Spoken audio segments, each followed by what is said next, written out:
Salut les turfeuses, salut les turfeurs, bienvenue pour un nouveau pronostic de Benoît Requin. Merci pour vos likes, pour vos commentaires, n'hésitez pas à vous abonner pour recevoir tous mes pronostics tous les jours et pour accéder à tous mes tickets pour la course du Quintet, rendez-vous directement dans mon commentaire épinglé. Ok, place au pronostic du Quintet du dimanche 16 janvier, direction Paris-Vincennes pour le prix de Belgique, trot attelé, 2850 mètres, 15 partants, réunion 1, course 4, indice de confiance 2 sur 5, un quintet à l'envers ou à l'endroit, plusieurs scénarios sont possibles ce dimanche, méfiance. Cette vidéo je la tourne avant l'arrivée du quintet de ce samedi et je reviendrai dessus demain. Ok, c'est parti, on commence le pronostic et on commence avec le numéro 1, Gallius, et on écoute son entraîneur, Monsieur Raymond. Gallius a réalisé une grande course dans le prix Ténor de Beaune, je l'ai trouvé encore mieux que dans le critérium des 5 ans, il a bien travaillé depuis, je vais le laisser ferrer pour cette course, être présent à 15 jours du prix d'Amérique est nécessaire, il faut qu'il court. On affronte les aînés cette fois, il peut néanmoins être à l'arrivée. Alors ce que j'en pense de Gallius, eh bien il est qualifié pour l'Amérique, il garde ses chaussures ce dimanche, il ne va donc pas se livrer à fond, mais attention, son jockey ne l'empêchera pas non plus de terminer à l'arrivée si l'occasion se présente. Le numéro 2, Mr. F. Dag, et on écoute Paul Agourt. Mr. F. Dag va courir sans pression. On a essayé à l'entraînement le trot monté, mais ce n'est pas son sport, sans quoi il aurait couru le même jour le prix Jerid. Son objectif reste le prix du Luxembourg à la fin du mois. Il lui fallait recourir une fois. J'ai préféré cette course plutôt que de rester en Hollande, il aura fort à faire, mais il est très bien. Alors ce que j'en pense de Mr. F. Dag, il est en forme mais il monte de catégorie, il n'aura pas le droit à l'erreur pour espérer terminer à l'arrivée à ce niveau. Le numéro 3, oui, Faido 7. Et on écoute Jean-Michel Bazir. Faido 7 a gagné très facilement le prix de Lille la semaine passée. Il évolue vraiment en pleine forme, c'est amusant de tenter le coup à ce niveau, il sera totalement pieds nus cette fois, ce qui sera un plus. Il est capable de rivaliser avant coup pour terminer à l'arrivée, je ne serai nullement surpris du contraire, c'est jouable. Alors ce que j'en pense de Faido 7, lui aussi monte de catégorie, mais vu la façon dont il a remporté le prix de Lille, on est obligé de lui faire une place, d'ailleurs je l'ai gardé très haut. Le numéro 4, Rebella Matters, et on écoute encore Jean-Michel Bazir. Rebella Matters a très bien tenu sa partie dans le prix Bar-le-Duc, alors qu'elle rendait la distance. Je la défère des 4 pieds cette fois. Elle va être meilleure de 15 mètres, elle dispose d'une très bonne pointe de vitesse, elle détient encore une bonne chance pour une place à ce niveau. Alors ce que j'en pense de Rebella Matters, elle est en forme, elle a décroché son billet pour l'Amérique, là elle est pieds nus pour l'occasion, elle va défendre chèrement ses chances. Le numéro 5, Express Jet, et on écoute Thomas Malmqvist. Express Jet doit faire face à des engagements compliqués. Je pense qu'il a bien couru en dernier lieu à Cagnes-sur-Mer. Il semble bien au travail. Ce dimanche, c'est une course très difficile. S'il a un bon parcours, on serait très content qu'il termine 5e ou 6e. Alors, ce que j'en pense d'Express Jet, sa marche se réduit à ce niveau et d'autres chevaux passeront en priorité. Le numéro 6, Violetto Jet. Et on n'écoute personne parce qu'on n'a pas les commentaires de son entraîneur. Alors, ce que j'en pense de Violetto Jet, tout d'abord, lui, c'est mon cheval de complément en cas de non partant. Et oui, et pourtant, on est d'accord, il fera partie des favoris de la course, en tout cas, du moins, des plus joués. Mais tous les favoris ne termineront pas à l'arrivée ce dimanche. Bon, en espérant que je vous ai écarté celui qui n'arrivera pas, même ceux, même pas celui, ceux, parce qu'il y en a plusieurs quand même que j'ai écartés dans les plus joués. Enfin bref, on reviendra à ça. On a le temps de voir ça tout à l'heure. Alors, Violetto Jet, il reste sur 2 disqualifications consécutives. Il va tenter, comme tant d'autres, de décrocher son billet pour l'Amérique. Et je prends quand même le risque de le faire passer après d'autres chevaux. Le numéro 7, Diable de Vauvert. Et on écoute Bertrand Lebellé. Diable de Vauvert n'a pas démérité dans le prix du Bourbonnais. À sa décharge, les 2 premières baies se sont disputées dans des temps records. De plus, il n'était sans doute pas assez affûté. Il est au top désormais, il faut lui masquer l'effort. L'absence de FaceTime Bourbon ou d'étonnant vont peut-être lui permettre de terminer dans les 3. Alors, ce que j'en pense de Diable de Vauvert, alors lui déjà, c'est mon 2e cheval de complément en cas de non partant.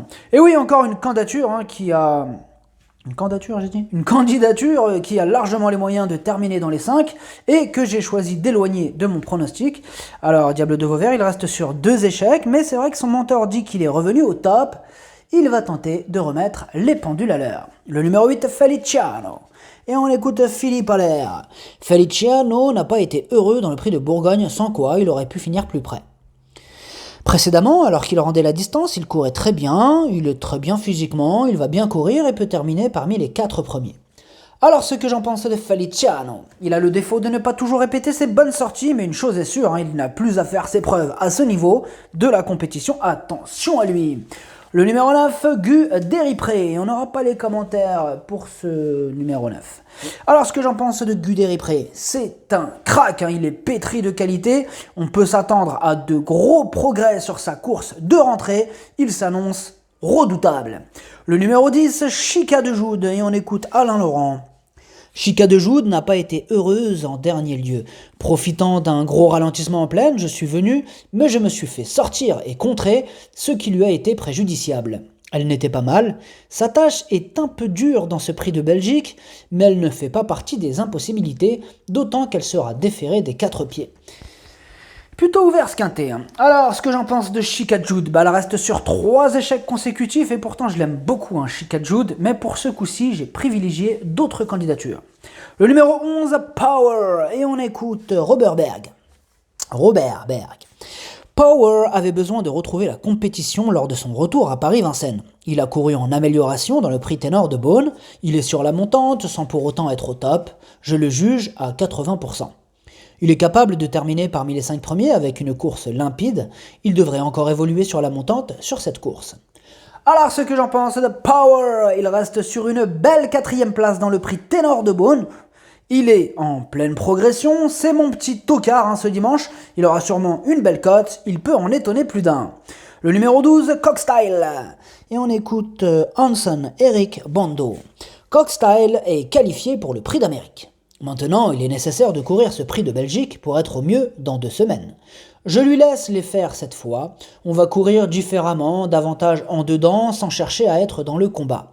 Il sait aller vite pour finir. Avec une très bonne course, il fera de son mieux dans la phase finale. Alors, ce que j'en pense de Cockstyle, bon, tout d'abord, lui, c'est le 8e de mon pronostic. Alors, Cockstyle, il est qualifié pour l'Amérique, il sera ferré et du coup, beaucoup moins offensif, mais sur sa classe, une petite place semble à sa portée ce dimanche. Le numéro 13, Zacongio, et on écoute Jean-Michel Bazir. Zacongio a été trop allégé dans le prix de Bourgogne et il a perdu la cadence au début de la descente. Au travail, il paraît très bien, il est mieux qu'à son arrivée cet automne, plus démonstratif, il a besoin de réaliser une vraie course avant le prix d'Amérique, il a son mot à dire.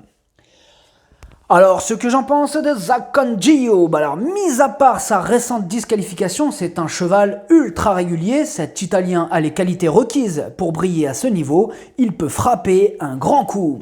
Le numéro 14, Delia du Pomereux, et on écoute Sylvain Roger. Delia du Pomereux est bien, en dernier lieu, sans enraînement, il lui a manqué un point d'appui en bas de la descente, d'où son incartade. Donc, on le lui remet. Elle a bien travaillé après sa faute, elle ne sera que plaquée pour préserver ses pieds en vue du prix d'Amérique, mais l'an passé, elle a fini 2e de ce prix de Belgique dans cette configuration. Alors, ce que j'en pense de Delia du Pomereux, et encore une favorite que j'ai choisi d'écarter, elle reste sur 2 disqualifications consécutives, mais elle est confirmée à ce niveau, et si elle montre son vrai visage, elle peut faire mal.